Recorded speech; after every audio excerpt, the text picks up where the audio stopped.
what's up? The captain is back. I know it's been a week or two, but as I told you in previous videos, I was going to be more busy because of school and the semester started.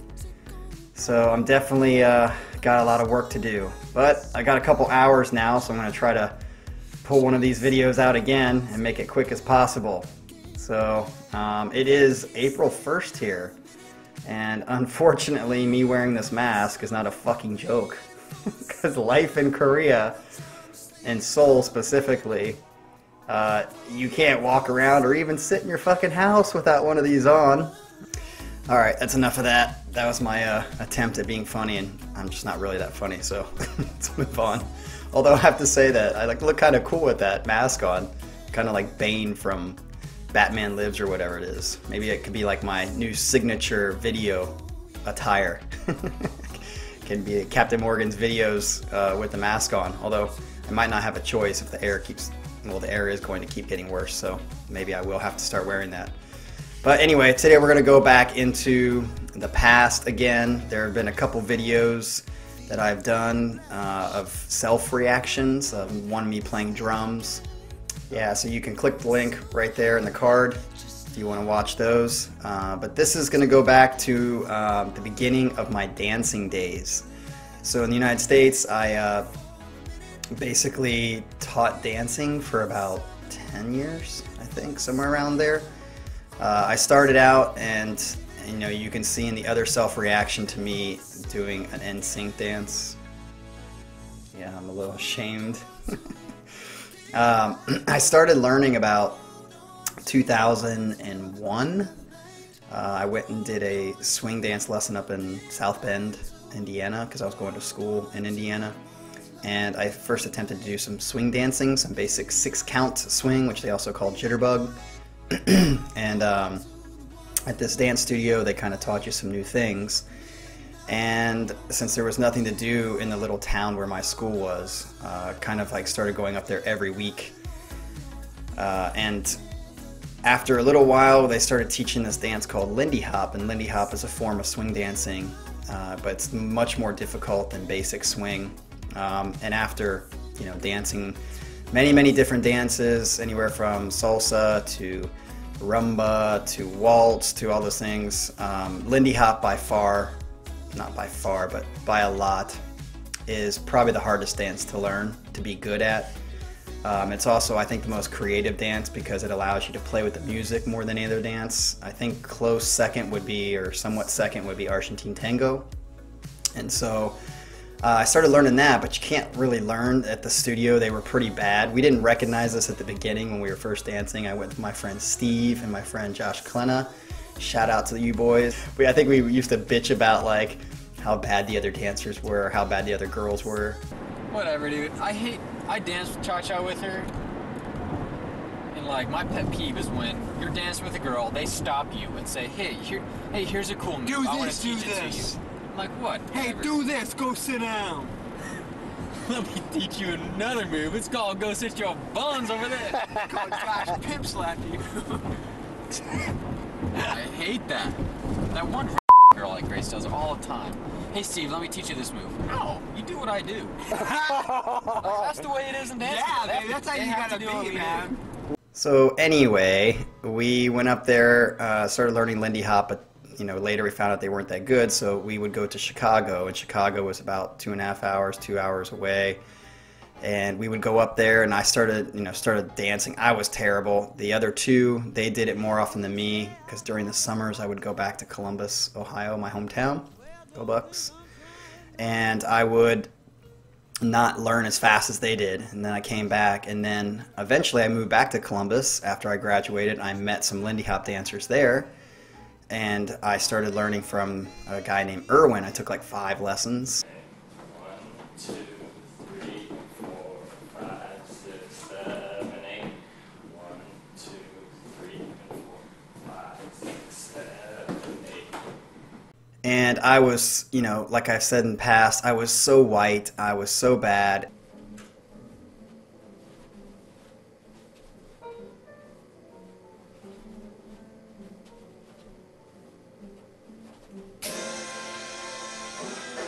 And so I say this all the time when people want to learn dancing or they think it'd be fun, especially guys. Oh, I'm terrible. I have 2 left feet. I have no rhythm. I was just the same way. I didn't have any rhythm. I was terrible. So it's not true. It's just not true. I mean, you really have to have a mental block and a physical block to not be able to learn a skill like dancing. You can do it. It just takes time, and it takes a lot of, especially for men, which is why I think a lot of men don't do it, is because, especially at the beginning, the way I've always said, the way men and women learn dancing differently, because women, tend to be like waiting for the guy, but they don't realize, just like in relationships, how tough it is in the traditional sense for guys to do dancing, because they have more responsibility than the women do. So basically, the way men and women dance differently is all women really have to think about when it comes to dancing in a traditional like partner-to-partner dance, whether it be salsa, waltz, anything else. You have a lead, and then you have a follow. And the follow typically is the girl, although, these days a lot of people switch, but it's still mainly like that in the dance world. And the girl, so since she's usually the follow, the girl basically only has to think about her steps and following what the guy leads her to do. And if the guy makes a mistake, it's his fault, and she doesn't have to take any responsibility for it. Just like in relationships. Someday you'll understand that. Now. He's looking at you, kid. So, since she doesn't have to worry about much, that's completely different for the guy. As the leader, the guy has to think about his basic steps, or think about his steps, and then number 2, he has to think about leading the girl into her steps, which means he has to have control of the rhythm because he has to start on the beat, number 3. And then 4, he's got to make sure that he's pre-thinking before it happens the move that he's going to lead her into doing, and he's got to execute that correctly. That's a lot to do. And we all know stereotypically that men are not the best at multitasking. So when you're asking a guy to multitask 5 different things at the same time, his ability to do that quickly is really, really tough. And girls just kind of just like in relationships, should do a whole I should do a whole video on this. Maybe I will. But basically, the way that women learn is kind of like this. It just goes at a gradual increase. And the way men learn is kind of like this. Just stays down, stays down, stays down. And then exponential just shoots up. Because in that time where it's just going like this, they're trying to figure out all this multitasking stuff and try to put it all together. But once they get it and they put it all together, then they skyrocket up. But the problem is, in this time that they're kind of that women a lot of times make it harder for them because they grow impatient, just like in a relationship. That's the 3rd time. In a relationship, women, and understandably so, I'm not blaming women for this, I know it's hard, but in a relationship, when you typically have a leader and a follower, then you have the leader traditionally as the man in the household. While he's kind of not getting everything right, the woman becomes impatient, and so what does she do? She does what we call in dancing backleading. So backleading means she basically tries to do it for him because she's trying to help him, and I think she's trying to help him, but it ends up being terrible because when she tries to help him and she leads him, he never learns in the first place because she's doing all the backleading for him, and it actually screws and fucks things up. So there's a lot of similarities between traditional relationships and dancing. So I was in this for a good 1.5 to 2 years before I finally went like that and shot up. And if men would just stick with it, the reason they don't, as I was alluding to before, is because that's a lot of failure in front of women. I mean, you're making a lot of mistakes. So you got to be a dude that's just cool with making mistakes. And once you make enough mistakes and you learn, well, then men in the dance world typically are seen as a prize because it's very attractive to women. And so what happens is a lot of men get in the dancing world or the dancing scene at first because they think, oh, this is my way to get women. And they're right. but they quickly drop out because the task is too difficult to get through that, like, you know, weeding through all the mistakes at the beginning. So if they do that, then they can get better. And it took me a long time, but if I can do it, anybody can do it. All right, here we go with the dance. It's gonna be fun to watch and embarrassing.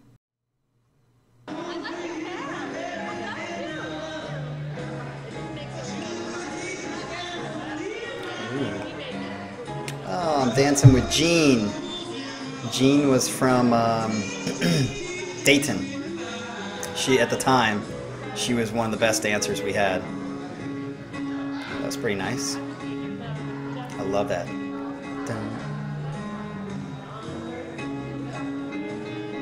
Oh, nice. Hit the music very well.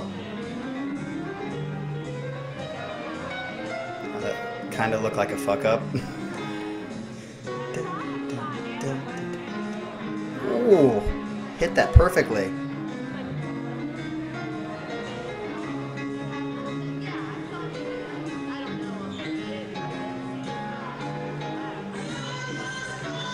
Oh, there's the white boy dancing.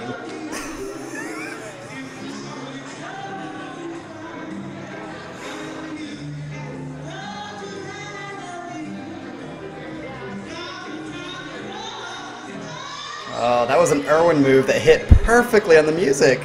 Sweet. Ah, that was a bad turn. The turn was good, but it wasn't in time. I sped it up too much.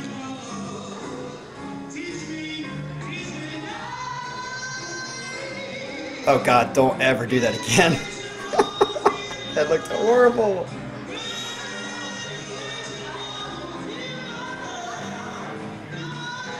At least we're having fun. We're talking to each other.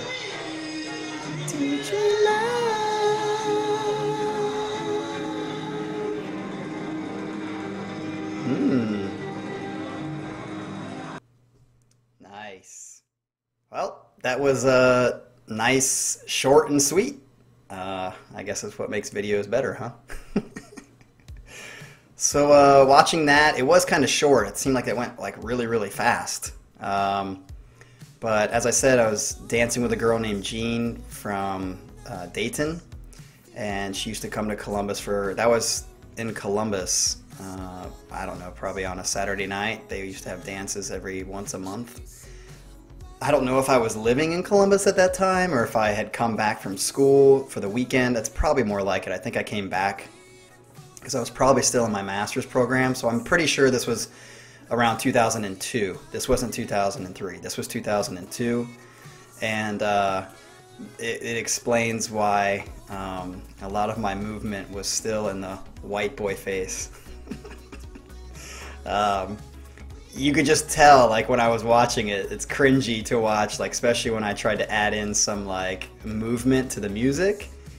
It's pretty cringy because you can tell I don't have control over my body enough, and it just looks awkward. But one of the things I'm pleasantly surprised about is the musicality of it. I barely know that song still. I mean, I know it enough now, but I'm pretty sure back then I wouldn't have known that song very well. And here's the goal, and this is what makes Lindy Hop so much better, in my opinion, than all the other dances. As I said, one of the main keys is to be able to dance to the music. The music is what causes you to dance, not just like, oh, I'm doing these moves that I learned, and these moves are just like not even listening to the music, and it doesn't matter. But the whole point, so I always say there's a progression in dancing. Whenever I used to teach dancing, I always say there's a progression. And the progression is, number one, you learn the basic steps. Number two, you learn the basic steps with some moves, like an outside turn, an inside turn, and these are some basic moves. And you try to do this, when you get to step two, you try to do this without looking at your feet anymore. So at this point, the basic step should be so ingrained in your mind that you don't have to think about it, so that you can focus more on leading kind of the moves, whether it be an outside turn, inside turn. Step number three is you start doing more advanced moves or more intermediate moves, ones that take, you know, much more concentration and to have good frame and connection with your partner to pull them off. Number 4 would be to do moves that match the music. So like when you do a move, it's not just, oh, I'm going to do an outside turn, and you're not listening to the music, but the music or the stop, the move actually fits perfectly because you're anticipating the music. That's step number 4. And then to me, the 5th step, where you become like I would say a professional dancer, is where you're not even concerned about moves anymore. Like moves, you have a bunch of moves, and you're always going to have your signature moves that you do in your pocket that you pull out every once in a while. But when you're dancing at stage 5, you're just listening to the music and you're trying to anticipate, and especially if you know the song already, it's easier to anticipate. But now you start to create moves that you didn't even know because the music inspired you to do that move. And when that happens with a partner, especially a partner that you don't dance with much, or they're not like your partner, that's the only person you dance with, which is great about swing dancing, is like it's social. It's you meet new people and dance with people all the time. Salsa's that way too. But when you pull off a move that you had never done before and it fits the music perfectly, you look at each other sometimes and you're like, wow, that was fucking awesome. And that is the beauty about dancing with someone, and what it does, and it captures the creativity of the humanity, I think, of who we are. And it just makes you smile. You cannot be sad when you're dancing and you do something like that.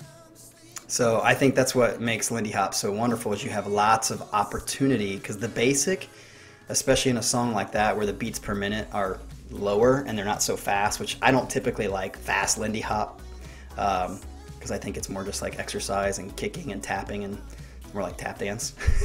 I like more bluesy, soulful, be able to move your body to the music, which I think is harder to do in any kind of music, like in guitar.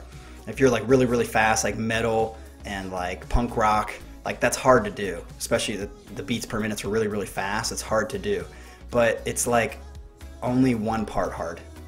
But when you do like slow blues and you have all that space in between the dun, dun, dun, dun, when you have that space, I think that's way harder to do, to be clean and in the pocket, than it is to do like really fast stuff overall.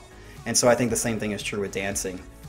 When you have slow blues dancing, if you make a mistake, everyone sees it and you feel it completely. But if you're going really, really fast, sometimes you can hide mistakes very easily because everything's whipping by so fast. So watching this video, I'm surprised at how much I was actually hitting the music. There was one where like the guy who taught me for the 5 lessons, Erwin, which you saw earlier, he taught me this move where you come out of the basic and you lift hands like this, and then you like hit the beat, right on the beat. And in the song, if you go back and watch it, you can see that, I mean, I don't think I was planning to do that because I didn't really know the song. And it just like kind of worked out perfectly that we hit that right on the note. And right at the very beginning, I noticed too, when I had the hand behind the back and she goes out like in a Texas Tommy kind of position, right at the end, you can just keep that going smooth and fluid, but I stopped it right on the beat and it actually hit boom perfectly on the beat. And so if I was doing stuff like that in 2002, it had to be later 2002, because I know I couldn't do that stuff at the beginning because there was so much going on in my mind. So I'm embarrassed at the way my body was moving to the music and some of the areas. And there was one mistake, I think. It's not really a mistake. It's just like when I was turning her out on an outside turn, she did a double outside turn. I sped it up too much, which ironically, I have a problem with when I'm doing fills with drums.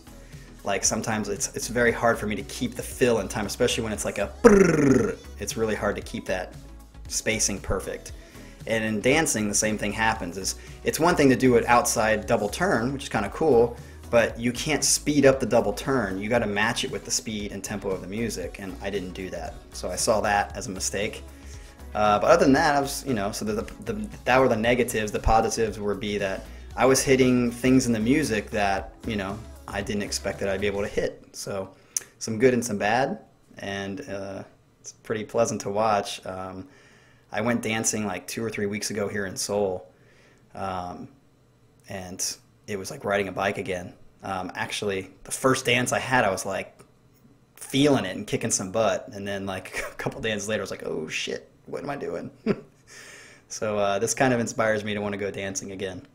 As always, if you like this kind of stuff, you know, click like and subscribe, and always be looking out for more. I'm going to try to make more as the week comes. You know, a couple weeks maybe is going to be the best that I can do while the semester's and you know, mid-stride. I'm almost to midterms. Once I get to midterms, maybe I'll have some time.